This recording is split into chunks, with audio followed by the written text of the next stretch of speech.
Imagine meeting someone who seems to know your soul. They like the same music. They share your smallest dreams. They tell you that you are the only person who truly understands them. It feels like fate, but in the world of dark psychology, this isn't fate. It's a hunt. You aren't being loved. You are being mirrored. This is the beginning of the mask.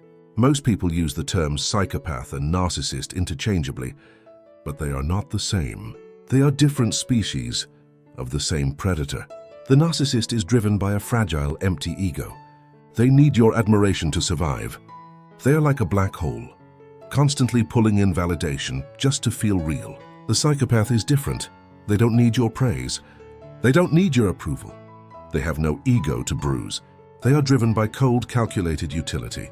To a psychopath, you are not a human being with feelings. You are a tool, a resource, a means to an end, a bank account to be drained, a ladder to be climbed. And it always begins the same way. The idealization phase, also known as love bombing, they overwhelm you with attention, with affection, with intensity. They make you feel like the center of the universe, like you finally found your person. But there's a reason for this. It's not love, it's chemistry. They are creating an emotional addiction in your brain. Dopamine attachment, dependency. You don't just like them, you start needing them. And then, without warning, the temperature changes. Now you can do nothing right. This is the devaluation phase. It starts small, so small you almost ignore it. A joke at your expense, a comment that feels slightly off, a subtle insult hidden behind a smile. This is called negging. Then comes the distortion of reality. Gaslighting, I never said that. You're imagining things. You're too sensitive. Slowly, you stop trusting yourself, your memory, your emotions, your judgment, and piece by piece, your confidence erodes until one day, you don't recognize who you've become. You're not the same person anymore.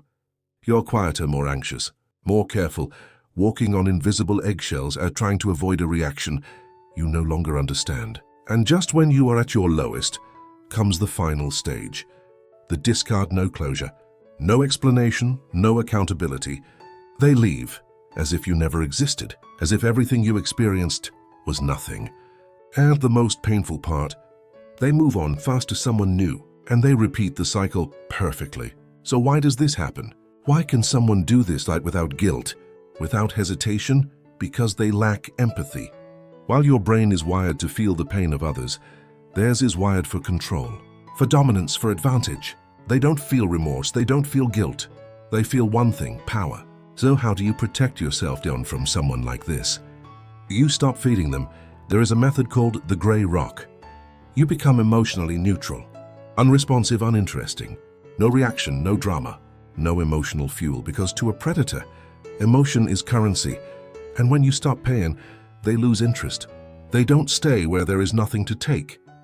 The world is full of masks. Perfect smiles, perfect words, perfect illusions. Your job is not to be afraid. Your job is to see clearly, to look beyond words and watch patterns, consistency, behavior.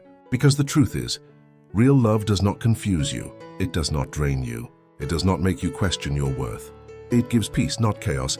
So before you let someone into your life, ask yourself one question. Are they real or are they performing? Control your mind before your mind controls you. Subscribe for darkest histories, motivation, and psychological truths.